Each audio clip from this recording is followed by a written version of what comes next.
Sai Sudha ma'am. Yeah. BRS party నుంచి మీరు బయటకు వచ్చేసారని కంప్లీట్గా మాకు చెప్పారు. సో మీరు బయటకు వచ్చేసిన వెంటనే అటు పార్టీని కానీ అక్కడ ఫ్యామిలీని కానీ బలహీనపరిచినట్లు మీకు అనిపించట్లేదా? నేను బయటికి రాలేదమ్మా, నన్ను బయటికి తోశారు, నన్ను సస్పెండ్ చేశారు. నా అంతటి నేను రాలేదు, రావాలని నేను ఎప్పుడు అనుకోలేదు. బీఆర్ఎస్ పార్టీలో ఉన్నన్ని రోజులు చాలా బలంగా బీఆర్ఎస్ కోసమే పనిచేసిన. ఓకే. ఉరేసేటోని కూడా అడుగుతారు ఎందుకు ఉరేస్తున్నామని, నన్ను మాత్రం ఎందుకు సస్పెండ్ చేస్తారో తెలియకుండా సస్పెండ్ చేశారు. యా మ్యామ్, అలానే ఇప్పుడు మీకు మెయిన్ ఒపోనెంట్ ఎవరు అనుకుంటున్నారు? ఇప్పుడు మీరు ఒకవేళ రాజకీయాల్లో ఇలానే కంటిన్యూ అవుతూ ఉంటే మీకు మెయిన్గా ఒపోనెంట్ ఎవరు అనుకుంటున్నారు? BRS, BJP or Congress? నేను పాజిటివ్ పాలిటిక్స్లో బిలీవ్ చేస్తానమ్మా. నాకు అపోనెంట్స్ అంటూ ఎవరు లేరు. నాకు ప్రజల పక్షాన్ని నిలబడి పనిచేస్తాను. ప్రజల పక్షాన్ని నిలబడి పనిచేసేటప్పుడు ఎవరు వ్యతిరేకంగా వస్తే వాళ్ళే అపోనెంట్స్ అవుతారు. అది ఎవరు వస్తారో ఎట్లా వస్తారో time will only have to decide. But I'm on people's side, I work for people. Okay. మేము అలానే ఇప్పుడు చూసినట్లయితే ఏవైనా 3 సమస్యలు మీ అవసరం ఉంది ప్రజలకి అన్న అవసరాలు ఏవైతే 3 ఉన్నాయో అవి 3 ఒకసారి చర్చించారు. అంటే ప్రధానంగా ఒకటమ్మా, విద్య. ఎక్కడ పోయినా గవర్నమెంట్ స్కూళ్ళలో ఇబ్బంది ఉన్నది, ప్రైవేట్ స్కూళ్ళలో ఫీజులు కట్టలేక తల్లిదండ్రులు ఇబ్బంది పడుతున్న పరిస్థితి ఉన్నది. వైద్యం, గవర్నమెంట్ హాస్పిటల్స్ లేవు సరిగా, ఎక్కడ కూడా అందుకునేంత లేవు. సో ఖచ్చితంగా దెబ్బ తగిలిన రోగం వచ్చినా ప్రైవేట్ హాస్పిటల్కి పోవాల్సిందే, డబ్బులు ఖర్చు పెట్టాల్సిందే. అదేవిధంగా ఉపాధి, ఏం ఉద్యోగం చేయాలనేటటువంటి దాంట్లో కన్ఫ్యూజన్, చాలా విపరీతమైన కన్ఫ్యూజన్ ఉన్నది, విపరీతమైనటువంటి ప్రెషర్ ఉంది అందరి మీద కూడా. ఉద్యోగం ఏం చేయాలి, ఈ 3 ప్రధానమైనటువంటి అంశాలు. వీటన్నిటి మీద కూడా మేము పనిచేస్తాం. అది కాకుండా హైదరాబాదు చుట్టుముట్టు ఉన్నటువంటి ప్రాంతాలలో ట్రాఫిక్ సమస్యలు కావచ్చు, పొల్యూషన్ సమస్య కావచ్చు, వాటర్ లేకపోవడం కావచ్చు, ఇవన్నీ కూడా మేజర్ ఇష్యూసే. మనకు ఇట్లా చెప్తుంటే చిన్న ఇష్యూస్ అనిపిస్తాయి, కానీ పొద్దున ఇంట్లో వాటర్ రాకపోతే సర్కస్ లాగా ఉంటుంది 8:39కి. సో అది అందరికీ అనుభవంలో ఉన్నది మన హైదరాబాద్ సిటీలో ఉన్న వాళ్ళకి. సో ఆ వాటర్ కరెక్ట్గా టైంకి వచ్చేటట్టు, కరెంట్ 24 hours ఉండేటట్టు చేయగలిగితే అదే పెద్ద సక్సెస్. మ్యామ్, ఇప్పుడు పంచాయత్ ఎలక్షన్స్లో మీ సపోర్ట్ ఎవరికి ఉంటుంది? పంచాయతీ ఎలక్షన్లో జనరల్గా పార్టీల పరంగా ఉండదు, సో మేము ఎవరికి సపోర్ట్ చేయట్లేదు. Okay ma'am, thank you.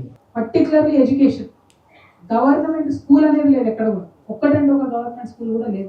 ఇవాళ మేము కూకట్పల్లికి పోతే 15 ఏళ్ళ 20 ఏళ్ళ నుంచి వాటర్ వర్క్స్ ల్యాండ్లోనే ఒక స్కూల్ నడుస్తుంది. అది ఆ నుంచి పక్క బిల్డింగ్ కట్టి అంటే స్కూల్కి లేదు, ఎడ్యుకేషన్ డిపార్ట్మెంట్కి లేదని 20 ఏళ్ళ నుంచి ఆడ స్కూల్ కడతలేదు. ఎదురు ఇంకో ల్యాండ్ ఉంది, అక్కడ ఆయన ఎవరు కార్పొరేటర్ నేనే కట్టుకుంటా మొత్తం బిల్డింగ్ అంటే అప్పుడు ఒప్పుకున్నారు. కేటీఆర్ గారు కూడా పోయి అప్పుడు ఫౌండేషన్ వేసిండ్రు. ఎందుకు అది ఆగిపోయింది మధ్యలో. ఎందుకు ఆగిందంటే ఏ డిపార్ట్మెంట్కి తెలియదు, ఎందుకంటే ఈ 2 డిపార్ట్మెంట్లు మాట్లాడుకోరు. ఇప్పటి వరకు కూడా అది పక్క పడవబడి ఉంది, ₹1 అందులో బూడిదైపోయింది. ఇంకో పక్క పిల్లలేమో స్కూల్లో ఆగమాగమైన పరిస్థితులలో వాళ్ళు ఉన్నారు, షెడ్లలో ఉన్నారు. అంటే మొత్తం ఎడ్యుకేషన్ ఇన్ మల్కాజ్గిరి కంప్లీట్ ప్రైవేటీకరణ, హెల్త్ ఇన్ మల్కాజ్గిరి మొత్తం మేడ్చల్ జిల్లా కంప్లీట్ ప్రైవేటీకరణ. అంటే ఎవరిని బతికించడానికి కోసం ఇది చేస్తున్నారు అన్నది నిజంగా కూడా అర్థం కాని విషయం. ఆ తర్వాత మౌలాలి దర్గా, మనందరం కూడా అసలు హైదరాబాద్కు పేరు ఎట్లా వచ్చిందంటే మౌలాలి దర్గా నుంచి వచ్చింది అని చెప్తారు. ఆయన ఫస్ట్ ఎవరైతే బాబా ఉండేనో ఆయన పేరు మీదనే హైదరాబాద్ వచ్చిందని చెప్తారు.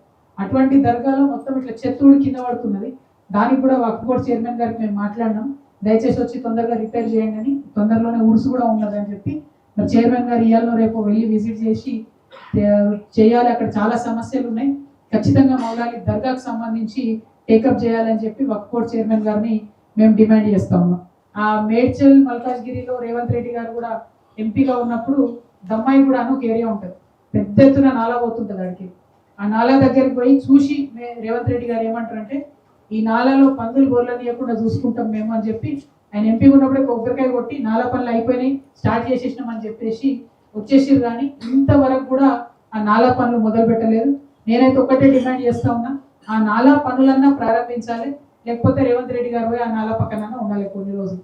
చాలా దారుణమైన పరిస్థితి ఉన్నది, దాన్ని మాత్రం మేము సీరియస్గా డిమాండ్ చేస్తున్నాం. ఎందుకంటే తెలంగాణ రైజింగ్ కాదు, ఇది చాలా అన్యాయమైన పరిస్థితుల్లో తెలంగాణ ఉంది, దీన్ని పట్టించుకోవాలని చెప్పి నేను సీఎం గారిని డిమాండ్ చేస్తా ఉన్నాను. అంటే లక్ష్మాపూర్ని 2 చీఫ్ మినిస్టర్లు వాడుకున్నారు తప్పితే ఆ ఊరి ప్రజల సమస్యలు మాత్రం తీరలేదు, ఆ రైతుల సమస్యలు తీరలేదు. లక్ష్మాపూర్ రెవెన్యూ సమస్యల్ని తీర్చాలి, దీనికోసం ప్రత్యేక డ్రైవ్ పెట్టాలని కూడా మేడ్చల్ జిల్లా కలెక్టర్ గారిని నేను కోరుతా ఉన్నాను. పొలిటికల్గా మరి మీ అందరికీ తెలుసు, ఉప్పలు, మల్కాజ్గిరి, కుత్బులాపూరు, మేడ్చల్, కూకట్పల్లి ఈ నియోజకవర్గాలన్నింటిలో కూడా ఎవరు గెలిచిర్రు? మొత్తం బీటీ బ్యాచ్ గెలిచిర్రు. వాళ్ళు గెలవలే, అందులో వేరే పార్టీలలో గెలిచి బీటీ బ్యాచ్ అంటే తెలుస్తుంది, బంగారు తెలంగాణ బ్యాచ్ అన్నారు. యూటీ బ్యాచ్ అంటే ఉద్యమం బ్యాచ్, ఉద్యమం బ్యాచ్ గెలవలేవు, మొత్తం బీటీ బ్యాచ్ గెలిచిర్రు. గెలిచిన వాళ్ళంతా ఇళ్ళకి వచ్చిర్రు అన్నట్టు. ఉప్పల్ నియోజకవర్గంలో మొదలంటే షేర్ సుభాష్ రెడ్డి అనే అదే మన బేతి సుభాష్ రెడ్డి అన్న గెలిచింది, కానీ మొన్న కాంగ్రెస్లో గెలిచిన ఉప్పల్ ఆయన కూడా కాంగ్రెస్ మనిషి లక్ష్మారెడ్డి లాస్ట్ మినిట్లో వచ్చి టికెట్ తీసుకొని ఆయన గెలిచి, మల్కాజ్గిరిలో అంటే మన మల్లారెడ్డి గారు అందులో టీడీపీలో గెలిచి ఆయన ఇటు వచ్చి, కుత్బులాపూర్లో వివేక్ గారు కూడా టీడీపీలో గెలిచి ఆయన ఇటు వచ్చి, మేడ్చల్లో కూడా same situation, Kukatpally same situation. వీళ్ళందరూ ఏంది అని అంటే ఉద్యమాలు చేసినటువంటి ప్రతి ఒక్క ప్రజల్ని కూడా అనగదొక్కి కంప్లీట్గా ఈ బంగారు తెలంగాణ బ్యాచ్ మొత్తం మేడ్చల్లో ఎందుకు వచ్చారు వీళ్ళంటే అభివృద్ధి కోసం రాలే. ఎందుకంటే అభివృద్ధి అనేది ఏడే కనబడలేదు నాకు మేడ్చల్లో తిరుగుతాయి. అంటే పై సోప్ మంచిగా ఉంది, ఒకటో రెండు పెద్ద రోడ్లు ఉంటాయి, దాని చుట్టూ అన్ని ఇంటర్నేషనల్ బ్రాండ్స్ ఉంటాయి, ఓకే. వెనుక చూస్తే మాత్రం గల్లీలల్లా భయంకరమైన పరిస్థితి. ఎందుకు వచ్చింది వీళ్ళు, ఎందుకు వచ్చింది ఈ బీటీ బ్యాచ్? తెలంగాణ డెవలప్ చేయడానికి వచ్చిన వాళ్ళు ఎవరు ఇట్లా ఉండరు. మరి 10 ఏళ్ళల్లో చాలా డెవలప్ చేసి ఉండొచ్చు. ఎందుకు వచ్చిందంటే చెరువుల కోసం, భూముల కోసం, పవర్ కోసం వచ్చి ప్రతి ఒక్కరు ఇప్పుడు నేను చెప్పిన ప్రతి ఒక్క ఎమ్మెల్యే గారు స్థానికంగా చెరువుల కబ్జా, భూముల కబ్జా. ఇక నేను ఎన్ని చెప్పాలి డీటెయిల్స్ చెప్తామంటే భయంకరమైన పరిస్థితి ఉంది. ఇక్కడ మొత్తం కుత్బులాపూర్ అయితే కబ్జాలపూర్ అని పెట్టేసారు. కుకట్పల్లి మొత్తం బ్లూ షీట్స్, ఎక్కడ చూడు బ్లూ షీట్సే. ఏం బ్లూ షీట్స్ ఏందో అర్థమే కాదు, అన్ని బ్లూ షీట్స్ ఉన్నాయి ఎక్కడ చూస్తాక. కానీ ఇన్ని ప్రైవేట్గా ఇంత డెవలప్ అయిన వీళ్ళు తప్పితే ఎక్కడ ఒక గవర్నమెంట్ హాస్పిటల్ లేదు. ఒక 100 పడకల హాస్పిటల్ ఇంత 32 లక్షల మందికి ఏ ఒక్క నియోజకవర్గంలో లేదు. నిజంగా నాకు ఆశ్చర్యం అనిపిస్తుంది. నేను నవ్వుకుంటున్నా, నేను అక్కడెక్కడ ఆదిలాబాద్ పోయి అభివృద్ధి జరగలేదు అనుకుంటున్నా. మేడ్చల్ లేని ఇట్లా పరిస్థితి ఉందని. గమ్మత్ ఏంటంటే 6 అడుగుల బుల్లెట్ హెల్త్ మినిస్టర్ ఆయన ఎక్కడ కట్టలేదు మరి 100 పడకల hospital. IT minister, de facto chief minister KTR గారు, ఆయన మొత్తం అసలు అర్బన్ ఏరియా అంతా మొత్తం అద్భుతంగా వేసేసిన మున్సిపాలిటీ అన్నారు. ఏం అద్భుతమైంది అసలు మేడ్చల్ చూస్తే తెలుస్తుంది ఏం అద్భుతమైంది, ఏం అభివృద్ధి. ప్రజలకు మాత్రం లాభం కాదు. ఎక్కడో ఒకటో 2 సీసీ రోడ్లు వేసింది, కానీ అన్ని సేమ్ ప్రాబ్లమ్స్, రిజిస్ట్రేషన్ ప్రాబ్లమ్స్ అట్లే ఉన్నాయి. ఇందిరానగర్ ఏరియాలో పరిస్థితి ఎట్లుందంటే 4 బస్తీలలో ఇది ఫోటో ఏంటంటే చిన్న పాప ఇంటి లోపలికి వచ్చిన డ్రైనేజ్ నీళ్ళని ఎత్తిపోసుకుంటుంది. ఇంటి లోపలికి మొత్తం పక్కనున్న మురుగు నీరు వస్తే అది ఎత్తిపోసుకుంటుంది. ఇందిరానగర్ ఈ 4-5 ఏరియాలు. అయితే ఈ బస్తీ చూసి మేము ఇక్కడ క్లీన్ చేయమని డిమాండ్ చేద్దాం ప్రభుత్వాన్ని అని పోతే ఇక్కడ ఎమ్మెల్యే గారు కృష్ణారావు గారు మేము ఆడ లంచ్ చేసే టైంలో జేసీబీలు వేసుకొని అడిగిపోయింది. పోయి ఇప్పుడు అదంతా క్లీన్ చేయించి బయటకు వస్తున్నాడు. మరి ఈ సోయి ముంగటేమైంది? ఈ 10 ఏళ్ళు ఈ సోయి ఉండొచ్చు కదా. జాగృతలు జనం బాటని పెట్టుకొని వచ్చేదాకా కూడా ఎమ్మెల్యేలు కదలకుండా, ప్రజల కష్టాలు పట్టించుకోకుండా ఎంత దారుణం ఇది. ఇది మీ కాన్షియన్సే కదా, మీ కోటేషన్ వాళ్ళే కదా. ఇప్పుడు ఆయన పోయి ఆడ కూర్చున్నాడు కృష్ణారావు గారు 2 గంటల నుంచి.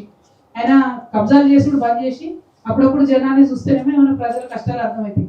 తెల్లారులేస్తే కబ్జాలు, తెల్లారులేస్తే సెటిల్మెంట్లు, అంతే తప్పితే ప్రజలను పట్టించుకోకుండా ఉన్నారనేటటువంటి ఆరోపణలు మొత్తం మేడ్చల్లో ఉన్న అందరు ఎమ్మెల్యేల మీద కూడా ఉన్నాయి. మరి ఒకరు నేను పేరు చెప్పదలుచుకోలేదు. సరే మీరు సంపాదించుకున్నారు, కానీ అప్పుడో ఇప్పుడో ప్రజల దిక్కన్నా చూడాలి అని నేను కోరుతా ఉన్నా. రెండవది హైడ్రా మాత్రం చాలా దారుణంగా మేడ్చల్ మొత్తంలో కూడా పెద్దవాళ్ళ పక్షాన్ని పనిచేస్తుంది. నేను ప్రతి చోట నాకు వచ్చినటువంటి కంప్లైంట్స్ని హైడ్రా కమిషనర్ గారికి ఫార్వర్డ్ చేస్తా. మీరు చర్యలు తీసుకోకపోతే మాత్రం మీరు మీ ప్రభుత్వం పెద్దల పక్షమే, పేదల పక్షం కాదనేటటువంటి క్లారిటీ ప్రజలకు వస్తుందన్న విషయాన్ని తెలియజేస్తూ మళ్ళొకసారి మీడియా మిత్రులందరికీ కూడా ధన్యవాదాలు.